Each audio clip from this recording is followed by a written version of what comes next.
Olá, meu amigo, minha amiga trader, tudo bem com você? Aqui é o Oliver. Então vamos lá dar continuidade ao nosso estudo sobre o sistema Order Flow, o fluxo de pedidos, o fluxo de ordens, de maneira prática, intuitiva, objetiva, voltada para o resultado, onde nós fazemos a junção do que existe de melhor de conceitos básicos de price action, de análise técnica clássica e análise de fluxo de pedidos, o famoso tape reading, ok? Falamos para vocês na primeira aula uma conceituação, né, isso já lá no YouTube também, está no YouTube o primeiro e o segundo vídeo, uma conceituação sobre o porquê que eu acredito que por aqui, através do sistema Order Flow, você vai ter uma facilidade maior, uma assertividade maior na execução dos seus traders, né? Dos seus trades. E aí eu fiz uma contextualização das principais métricas que você deve olhar no sistema Order Flow, do modo geral, que é o próprio desbalanceamento entre oferta e demanda, verificar se esse desbalanceamento ele promove resultado ou não, e falamos das ordens de agressão que promove esse desbalanceamento. Na sequência, comentamos também sobre a liquidez, sobre as ordens passivas, né, as ordens que são penduradas no book de ofertas, que é o book de intenções, que é uma expectativa de negócio, que essas ordens elas fornecem liquidez e formam paredões de escora, validando os níveis de suporte e resistência e dando uma percepção para você se você deve comprar ou vender em determinados patamares com base no desbalanceamento da própria liquidez no book de ofertas. Tudo bem? Tudo bem. E agora eu preciso falar um pouco mais de liquidez para você. Né? Isso faz parte do order flow, isso faz parte do contexto, da leitura da dinâmica do preço. E é algo que as pessoas falam que sabem, mas não sabem. Eu recebo uma série de perguntas no seguinte sentido: Oliver, por que você prefere dólar do que índice? Oliver, qual que é o tempo gráfico que você utiliza para fazer suas operações e como isso influencia na sua tomada de decisão? Entre outros questionamentos, né? Quando a pessoa me pergunta qual que é a diferença do dólar do índice, por exemplo, a gente percebe que a pessoa não sabe as características do ativo. E no modo geral, tá, as características do ativo são dadas justamente pela sua liquidez. Entenda como liquidez como o número de pessoas, o número de contratos, o número de negócios que são executados por nível de preço. Quanto mais líquido o papel, quanto mais liquidez tiver o papel, mais gente está olhando para esse papel, mais gente está negociando esse papel, mais gente está tradando este papel, digamos assim. E quando você tem mais gente olhando esse papel, mais gente tradando esse papel, você tem mais divergência de opinião. Você concorda? Né? Ou seja, você tem mais liquidez. Quando você tem mais liquidez, o mercado ele é mais equilibrado, ele é um mercado mais técnico. E para quem olha o fluxo de pedidos como o nosso, o fluxo de ordem desse sistema Order Flow, é mais fácil você fazer a sua avaliação. Porque mercados de liquidez são mercados que têm menos volatilidade, mercados que correm menos, mercados que são mais previsíveis, mercados em que você consegue comprar e vender com maior facilidade por nível de preço, vou mostrar um exemplo aqui dessa tela para vocês do dólar, tá? Como o dólar estava no começo do corrente ano, no dia 1/7/2020, né? E como o dólar, aliás, né? No começo do ano não, como o dólar estava no passado recente agora, no dia 5 de 2020, e nesse print que eu tirei aqui do Superdom, ferramenta essa que a gente já comentou com vocês, tá? Aqui está como um Detrix, mas é o Superdom, do dólar também, da liquidez do dólar no dia 1/7, aqui na época do coronavírus, tá? Na época do coronavírus, quando os grandes players institucional que faziam a grande movimentação de fluxo de pedidos na nossa bolsa, aqui na BMF Bovespa, sim, pessoal, a nossa bolsa de valores, a maior parte do fluxo financeiro, do fluxo era feito por institucionais estrangeiros, e não por nós brasileiros, no modo geral. E quando os institucionais brasileiros largaram de especular na nossa bolsa de valores, a liquidez caiu consideravelmente. Consequentemente, teve menos gente tradando o ativo dólar aqui no Brasil nesta época. E está uma coisa muito clara, basta você olhar a quantidade de lote por nível de preço. E você já sabe, essa aqui são quantidade de lote do quê? De ordens passivas, ordens limitadas, esperando ser executadas por nível de preço. Perceba. como é evidente, como é discrepante a quantidade de liquidez por nível de preço. Ok? E isso muda totalmente a característica do ativo. Porque você imagina o seguinte, eu já falei, quanto mais liquidez você tem por nível de preço, tá? Mais divergência de opinião você tem. Mais técnico ativo, ele tende a ser menos volátil. Entenda-se como volátil nesse caso, ele corre menos, ele sobe mais devagar, ou ele desce mais devagar, ele desce mais brigado. Agora, quando você tem pouco liquidez, você tem um mercado vazio, você tem o book, entenda isso, o book vazio, aqui no caso é o book em profundidade, já expliquei para você. Qualquer boletadinha de 100, 200 contratos faz o mercado correr muito rápido para cima, para baixo. E isso faz com que o mercado fique muito rápido, fique mais volátil. Consequentemente, como ele é mais volátil, ele é muito rápido, ele é menos técnico, porque existe menos pessoas olhando por nível de preço, e conforme o mercado é menos técnico, ele é mais manipulável. Como assim, Oliver? Eu não entendo. Perceba uma coisa assim. Imagine uma ordem de 300 contratos. Imagine uma ordem de 300 contratos. Vamos pensar num grande player, ele agride 300 contratos nesse exemplo aqui na compra. Se uma grande instituição dá uma boletada de 300 contratos de ordens agressivas, quantas ordens limitadas, quantas ordens passivas para dentro da fila, neste caso, quantos pontos no dólar para dentro da fila ele vai consumir 300 pontos? Vamos ver 300 de agressão compradora? 300 de agressão compradora. Quantas ordens ele consumiria aqui no dólar? Vamos contar? 10, 20, 50, 70, 110, 140, 180. Vamos arredondar aqui, tá? 200, 240, 200, até aqui mais ou menos. Se entre uma boletada de compra até aqui, meu amigo, minha amiga trader, ele consome para dentro da fila quantos pontos no dólar? Neste exemplo aqui, quantos pontos no dólar? O dólar está atualmente aqui, nesta região. Vamos contar comigo?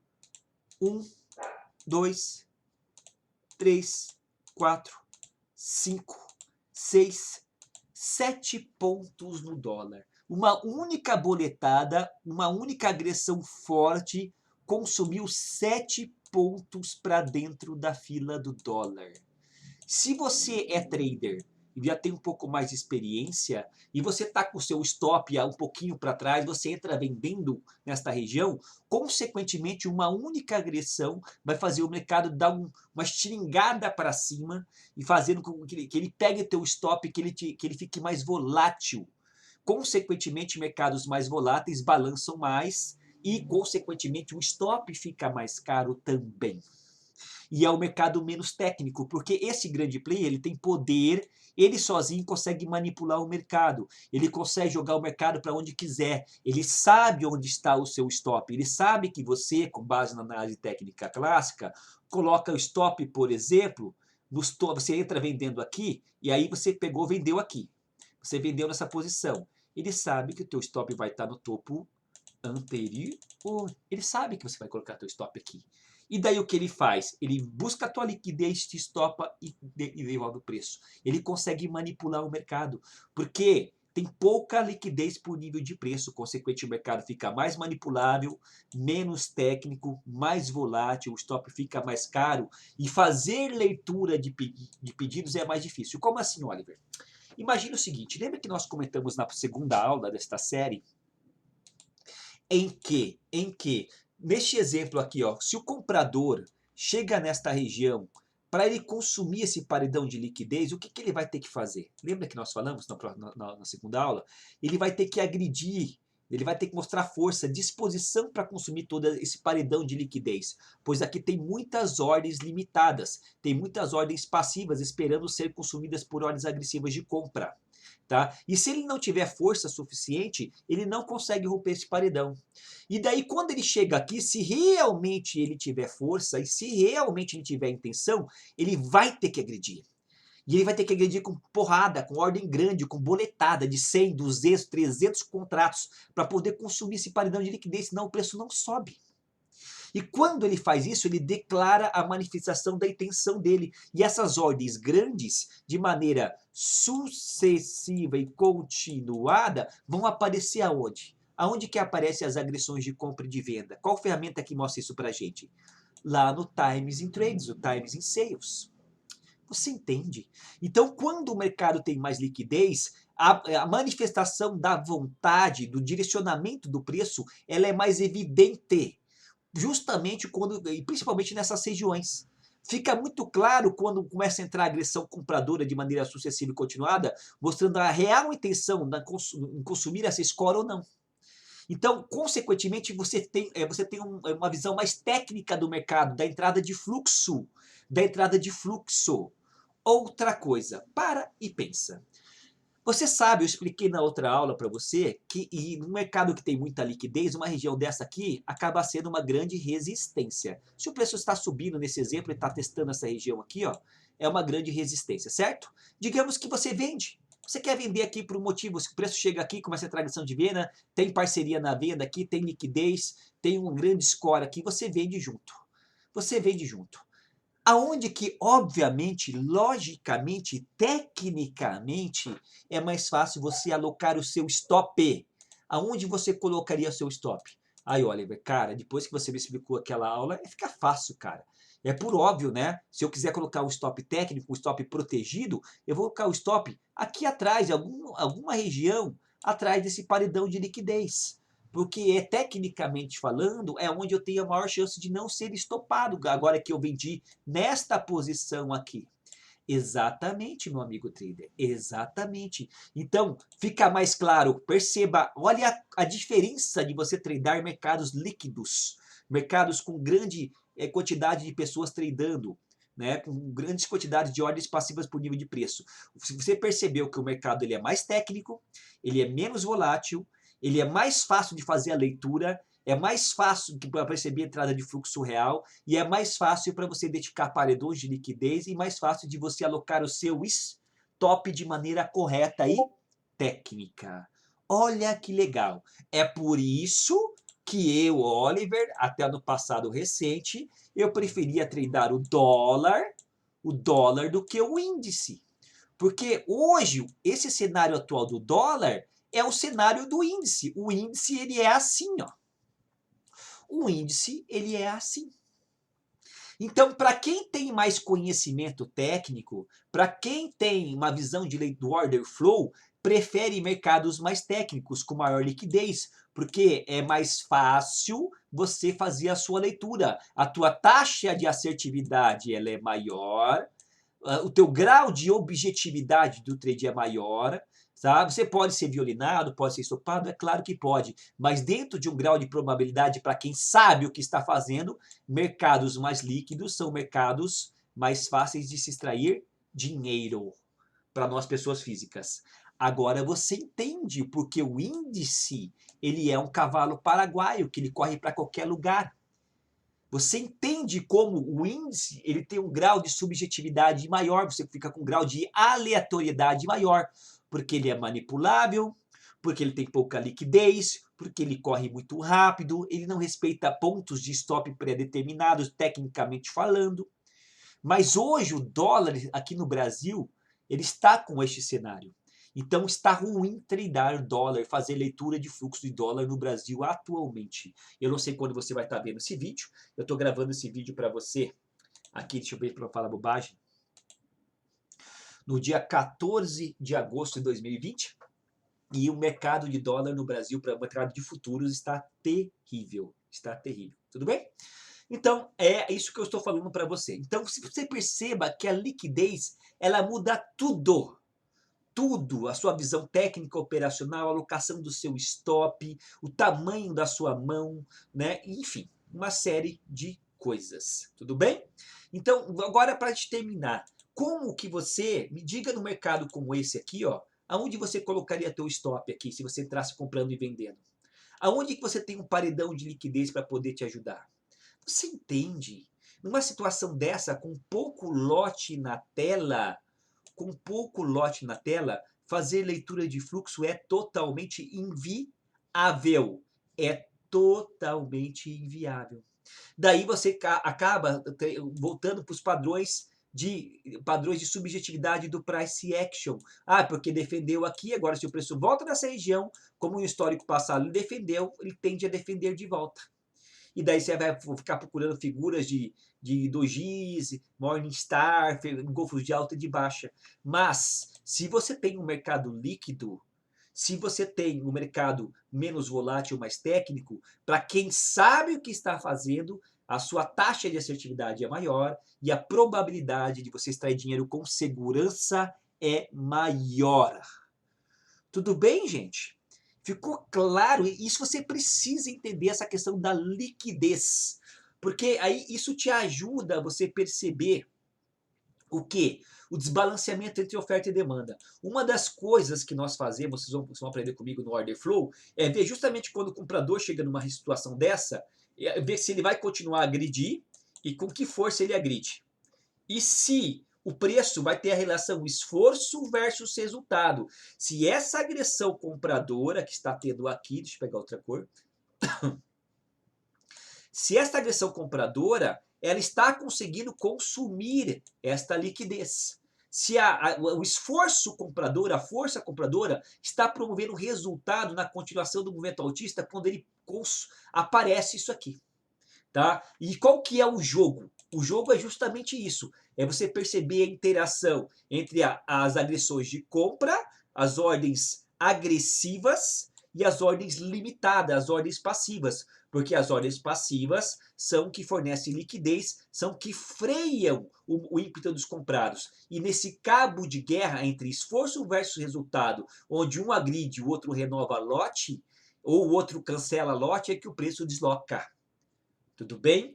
Porque às vezes, mais uma vez, você vai ter um grande desbalanceamento entre oferta e demanda. Você vai ter aqui o comprador e vendedor agredindo, mas o comprador agride muito, muito, muito mais do que o vendedor. Mas mesmo assim o preço não sobe. Você vê que o vendedor ele não está agredindo. O vendedor não está tomando ordens de maneira agressiva. Mas ele está como? Ele está anulando o ímpeto dos comprados através da renovação de ordem, do fornecimento de liquidez por nível de preço, freando o ímpeto dos comprados. E o que acontece muitas vezes? Chega uma hora que o comprador ele desiste, ele não continua, ele para de agredir e daí o vendedor ele começa a agredir e mesmo com a pouca agressão vendedora, o mercado começa a cair. Então não basta você ter uma visão do desbalanceamento em si da oferta e demanda para ver se tem mais gente pseudo, porque eu já falei que não existe mais isso de gente comprando ou vendendo, a gente usa isso de maneira técnica, né? É didática para ensinar. Mas não basta você ver o desbalanceamento de oferta e demanda, porque às vezes você vai ter um desbalanceamento muito grande para um lado, mas o preço vai contra esse lado do desbalanceamento em termos da agressão. Mas por que isso está acontecendo? Porque as ordens limitadas estão consumindo o desbalanceamento comprador deste exemplo, fazendo com que o mercado caia na sequência. Não é a ordem limitada que está movendo o mercado. Ordens limitadas, ordens líquidas, ordens penduradas não deslocam preço. É a agressão vendedora que está deslocando o preço.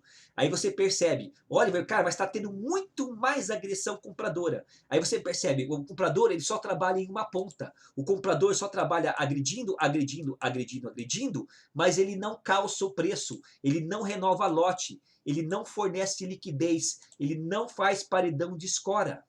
Ele só trabalha de uma ponta, na agressão, e ele não faz paredão de escora. Agora o vendedor não. O vendedor, muitas vezes, ele não agride tanto, mas ele fornece liquidez. E ele vai anulando a ação dos compradores. E a pequena agressão vendedora consegue deslocar o preço para baixo. Você percebe? Porque toda agressão compradora, por mais que ela seja mais forte, ela é anulada e a pequena agressão vendedora, ela consegue deslocar o preço contra o desbalanceamento da oferta e da demanda. Tudo bem? Então, os players, eles sempre trabalham em duas pontas. Você tem que entender sempre isso. Sempre isso. Você vai ter o nível de preço, você vai ter agressões compradoras de um lado, querendo jogar o preço para um lado. Você vai ter agressões vendedoras para o outro, querendo jogar o preço para o outro. E quando há um desbalanceamento nisso aqui, o preço tende a deslocar. Mas se ele vai deslocar ou não, não é só em virtude do desbalanceamento, é em virtude da liquidez. Porque eles trabalham em duas pontas, não só agredindo, como na renovação de lote de maneira passiva, tanto dos compradores, quanto da renovação de lote de maneira passiva também dos vendedores. Então, é esta interação entre oferta e demanda e esforço versus resultado, meu amigo, que faz você entender a dinâmica do preço. E o Order Flow te traz ferramentas modernas, analíticas, que te trazem esta percepção na leitura do preço. É isso que é ler o preço, é isso que é entender o mercado, é você entender o metajogo, como que o mercado é manipulado, como o preço anda. Ok, então nas próximas aulas eu vou começar a falar de algumas ferramentas legais para o Order Flow, para você montar uma tela intuitiva e sistematizada. Grande abraço, sucesso e até a próxima aula.